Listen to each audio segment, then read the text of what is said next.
Nadie debería decir que sabe cómo ser el mejor presidente de un país sin que eso provoque incomodidad inmediata.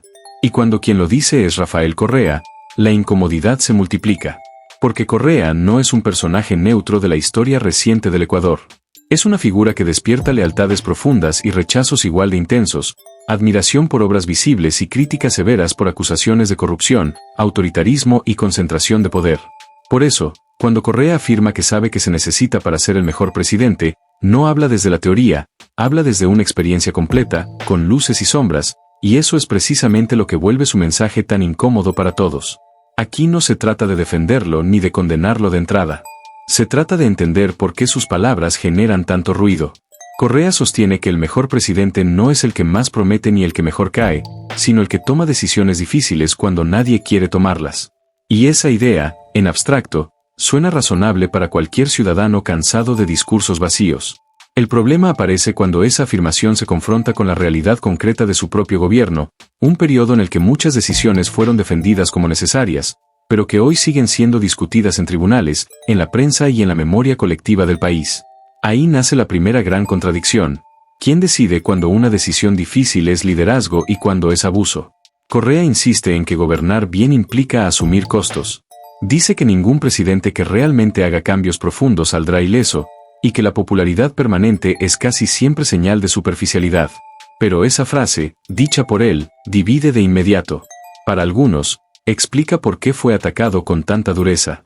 Para otros, suena como una justificación anticipada de errores reales. Y esa división no es casual. El poder, cuando se ejerce de manera fuerte, siempre deja heridas abiertas. La pregunta es si esas heridas fueron inevitables o si pudieron evitarse con límites más claros. Ahora bien, aquí aparece un punto clave que muchos pasan por alto. Correa no habla del mejor presidente como un título moral, sino como un resultado histórico. Él sostiene que el juicio real no ocurre durante el mandato, sino años después, cuando se enfrían las pasiones y quedan los datos, las obras, las consecuencias. Y en ese sentido, su argumento apunta a algo que incomoda a los gobiernos actuales, incluido el de Daniel Noboa, porque nadie puede controlar cómo será recordado. Se puede controlar el discurso, pero no la memoria colectiva. Y la historia suele ser implacable. Aquí viene el segundo gancho, porque este punto cambia la lectura completa del debate. Correa dice que el mejor presidente no es el que evita el conflicto, sino el que lo enfrenta cuando es necesario. Y eso choca con una sociedad que hoy exige estabilidad, calma y acuerdos.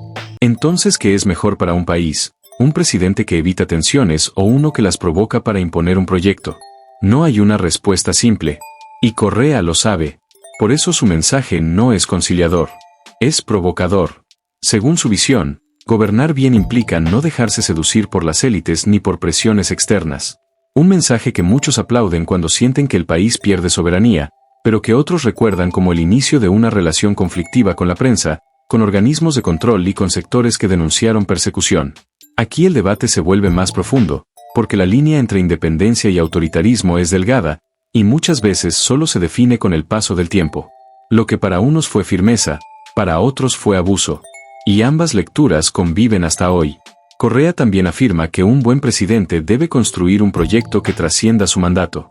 No solo administrar, sino transformar.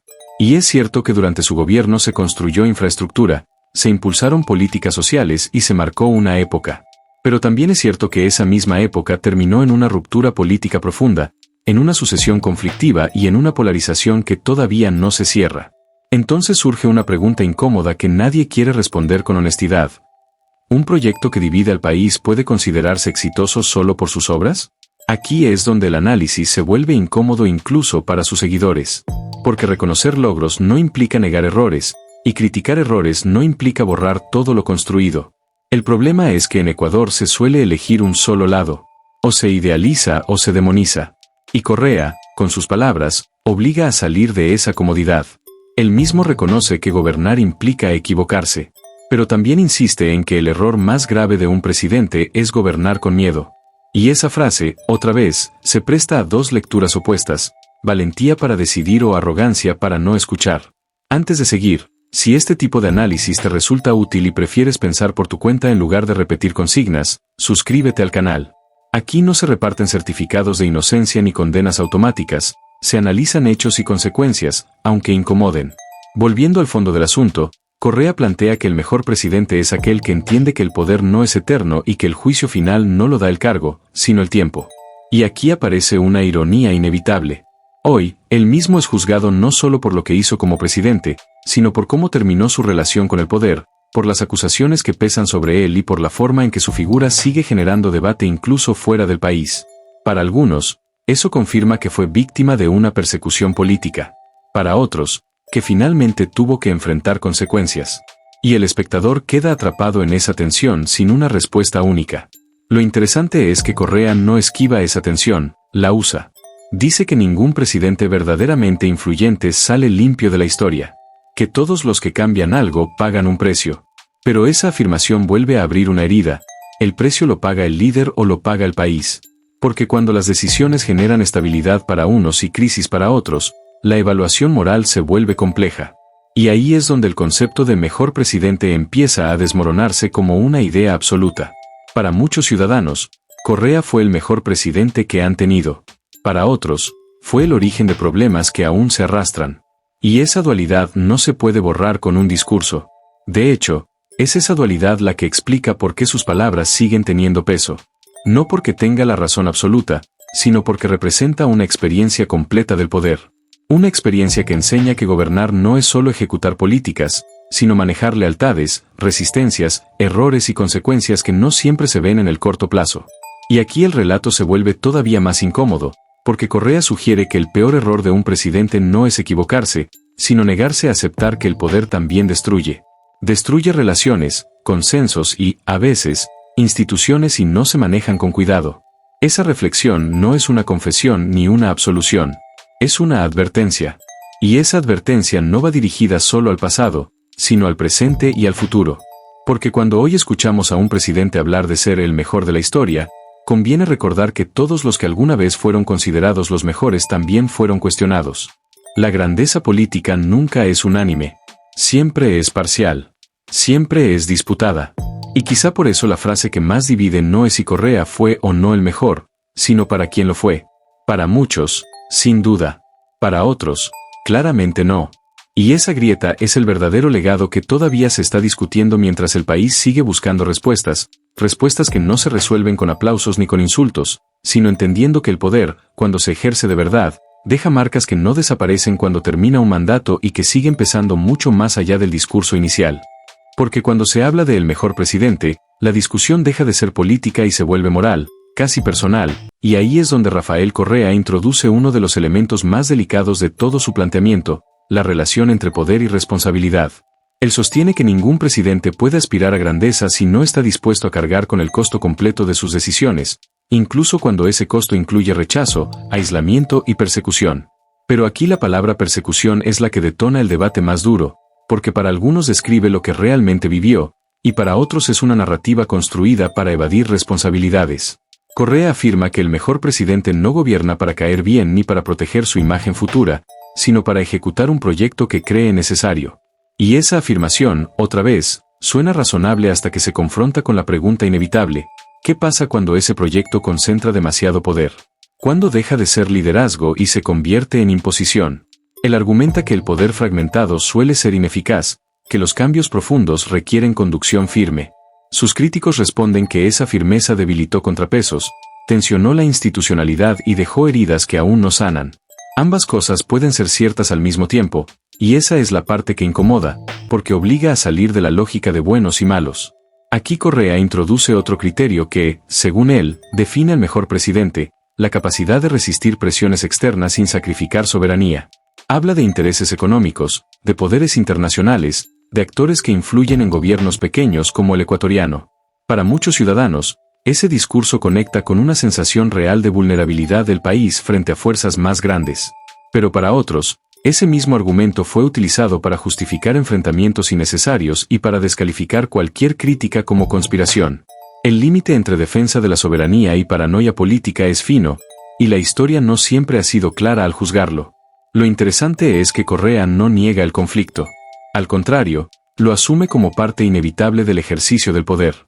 Dice que el mejor presidente es aquel que entiende que no puede agradar a todos, y que intentar hacerlo es una señal de debilidad. Pero aquí aparece otra grieta incómoda. ¿Hasta qué punto ignorar el desacuerdo ciudadano es fortaleza y cuando se convierte en desconexión? Porque gobernar no es solo decidir, también es escuchar, y ese equilibrio es uno de los más difíciles de lograr cuando se ejerce el poder de forma prolongada.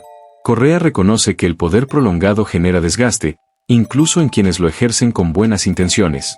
Habla de cómo el entorno cambia, de cómo los asesores se vuelven filtros, de cómo el líder empieza a escuchar menos voces distintas.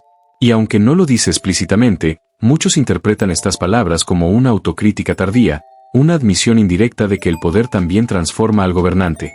Pero aquí surge otra pregunta incómoda. ¿Reconocerlo ahora basta para redimirlo? Para algunos, sí. Para otros, llega demasiado tarde. Cuando se le pregunta por las acusaciones de corrupción, Correa mantiene una postura firme, asegura que nunca robó, que todo responde a una persecución política. Y aquí el debate se vuelve todavía más complejo, porque no se trata solo de creer o no creerle, sino de entender cómo esas acusaciones influyen en la evaluación histórica de su gobierno.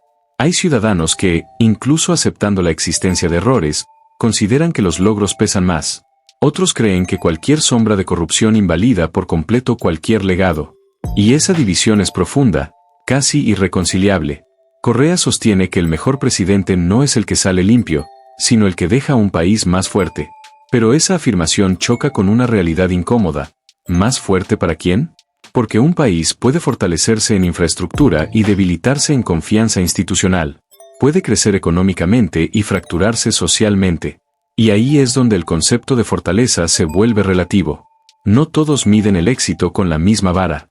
Para unos, son las obras. Para otros, son las instituciones. Para otros, es la estabilidad social.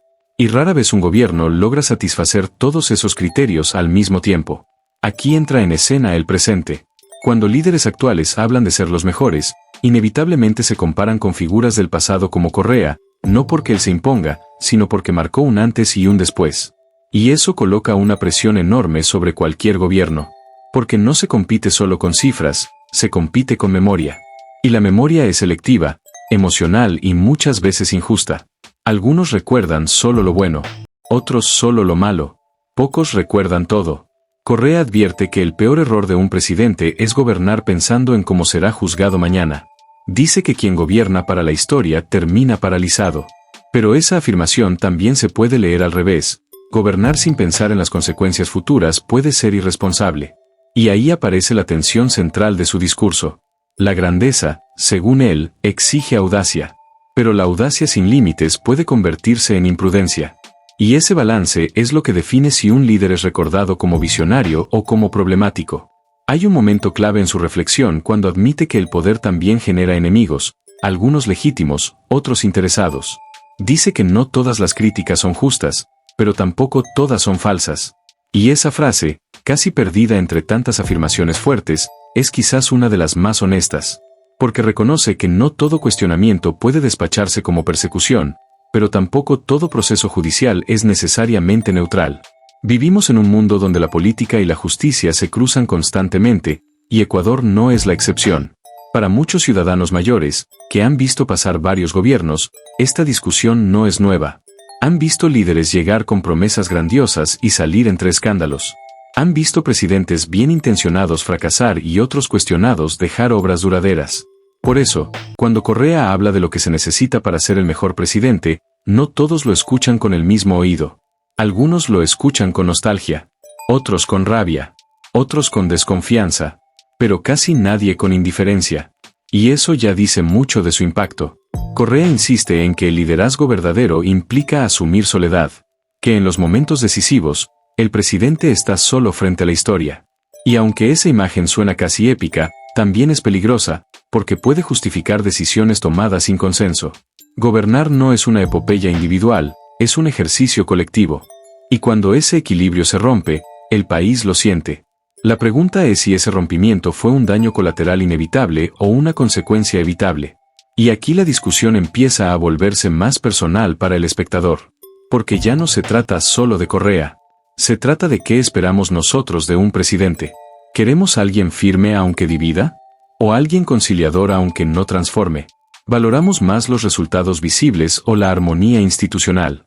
Correa ofrece una respuesta desde su experiencia, pero no es la única posible. Y quizás ahí radica el mayor valor de su discurso, obliga a hacerse preguntas incómodas. Porque cuando se analiza con frialdad, el concepto de mejor presidente se desarma. No existe un estándar único. Existen contextos, decisiones, consecuencias. Existen líderes que fueron necesarios en su momento y problemáticos en otros. Y Correa, con todo lo que representa, es un ejemplo claro de eso. Ni héroe intocable ni villano absoluto. Un líder que marcó al país y que sigue generando debate precisamente porque sus decisiones siguen teniendo efectos. Y mientras el país discute si fue el mejor para muchos o no para todos, la pregunta que queda flotando es otra, mucho más incómoda. ¿Estamos preparados para aceptar que un presidente puede ser al mismo tiempo transformador y cuestionable? ¿O necesitamos reducir la historia a etiquetas simples para no enfrentar sus contradicciones? Esa pregunta no se responde con un discurso ni con un juicio inmediato. Se responde con el tiempo, con los hechos acumulados y con la capacidad colectiva de mirar el pasado sin fanatismo ni odio, algo que todavía parece lejano mientras esta discusión sigue creciendo y empieza a tocar un punto aún más sensible, uno que tiene que ver con la responsabilidad final, con el legado real y con lo que ocurre cuando el poder se termina y deja al descubierto todo lo que se construyó, y todo lo que se dejó pendiente. Porque es justamente cuando el poder se termina que aparece el momento más difícil para cualquier presidente, el balance real. Rafael Correa sostiene que ahí es donde se define la grandeza o el fracaso, no en el aplauso del momento, sino en la forma en que el país queda después. Y esta es quizá la parte más incómoda de toda su reflexión, porque obliga a mirar más allá de simpatías o rechazos personales y preguntarse qué significa realmente dejar un país mejor del que se recibió. Correa afirma que el mejor presidente no es el que sale aplaudido, sino el que deja estructuras que funcionan incluso cuando él ya no está. Pero esa afirmación vuelve a chocar con la realidad ecuatoriana, porque tras su salida, el país no vivió una transición ordenada, sino una ruptura abrupta, una división política profunda y una sensación de traición institucional que todavía pesa. Para algunos, eso demuestra que su proyecto era demasiado dependiente de su figura. Para otros, que fue desmontado deliberadamente por quienes llegaron después. Dos lecturas opuestas de un mismo desenlace, ambas con argumentos, ambas con heridas. Aquí Correa introduce un punto que incomoda incluso a sus seguidores más fieles. Reconoce que ningún proyecto político debería depender de una sola persona, pero también admite que en la práctica eso ocurre con frecuencia. El liderazgo fuerte genera cohesión, pero también fragilidad cuando se va. Y esa fragilidad, dice, fue explotada. Sin embargo, la pregunta persiste, ¿era inevitable o fue una falla de diseño? Porque un liderazgo que no prepara su propia sucesión deja al país vulnerable, sin importar cuántas obras haya construido. Cuando se habla de ser el mejor presidente, Correa insiste en que no se puede gobernar pensando solo en el corto plazo. Critica a los gobiernos que priorizan popularidad inmediata sobre decisiones estructurales. Pero esa crítica vuelve a abrir una contradicción. Muchas de las decisiones estructurales de su gobierno generaron efectos que aún hoy son discutidos y cuestionados. Eso invalida la intención o confirma que las decisiones profundas siempre generan consecuencias impredecibles. No hay una respuesta cómoda, y Correa lo sabe. Por eso no ofrece una conclusión cerrada, sino una advertencia. Correa también habla del desgaste humano del poder. Dice que el presidente no solo gobierna un país, también se gobierna a sí mismo, y que no todos resisten ese peso. Menciona cómo el aislamiento crece, cómo la desconfianza se instala, cómo cada decisión se vuelve sospechosa para alguien. Y aunque no lo dice explícitamente, muchos leen en esas palabras una explicación de por qué su relación con el entorno se volvió cada vez más tensa. El poder no solo transforma al país, transforma al gobernante. Y no siempre para bien. Uno de los momentos más delicados de su reflexión aparece cuando habla de la justicia. Correa sostiene que un buen presidente debe respetar las instituciones, pero también defiende su derecho a cuestionar procesos que considera injustos o politizados. Y aquí el debate se vuelve especialmente sensible, porque Ecuador ha vivido una larga discusión sobre la independencia judicial. Para algunos, las acusaciones contra Correa son la prueba de que nadie está por encima de la ley. Para otros, son el ejemplo de cómo la justicia puede usarse como herramienta política. Y el ciudadano común queda atrapado entre dos narrativas que rara vez se encuentran en un punto medio. Correa insiste en que la historia será la que termine juzgándolo. Pero la historia no es una entidad neutral. Está escrita por personas, por contextos, por intereses, por memorias selectivas. Algunos lo recordarán como el presidente que transformó el país, otros como el que lo dividió, y muchos, probablemente, como ambas cosas al mismo tiempo.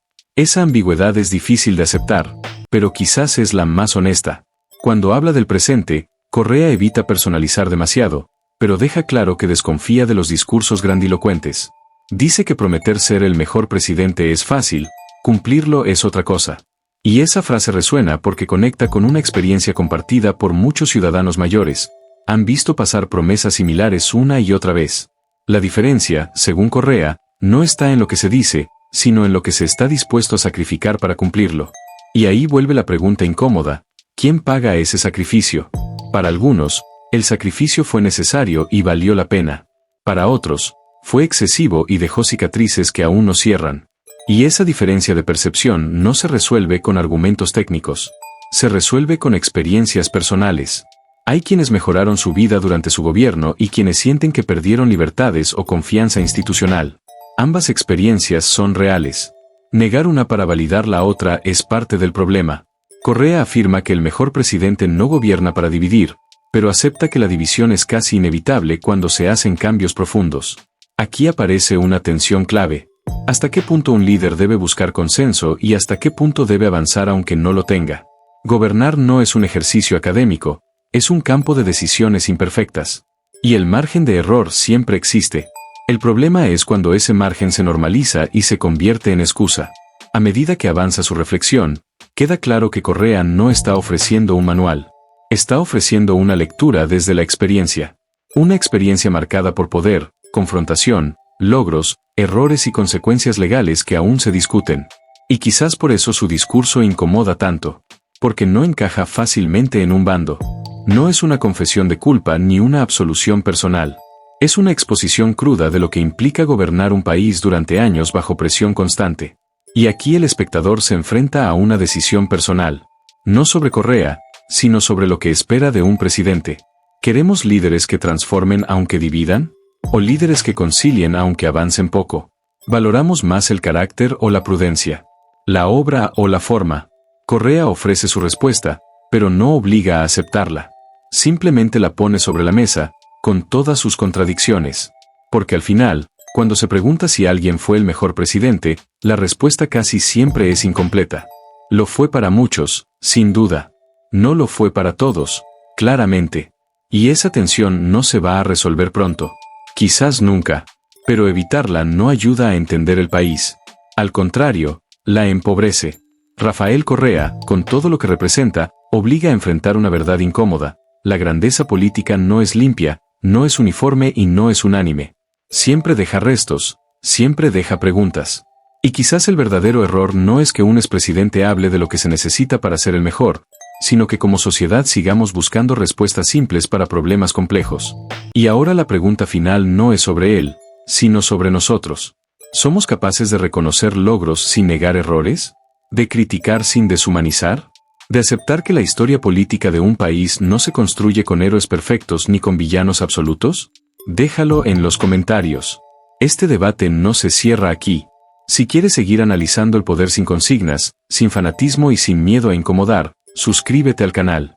Aquí seguimos hablando de lo que muchos prefieren callar, porque entender el pasado, con todas sus contradicciones, es la única forma de no repetirlo.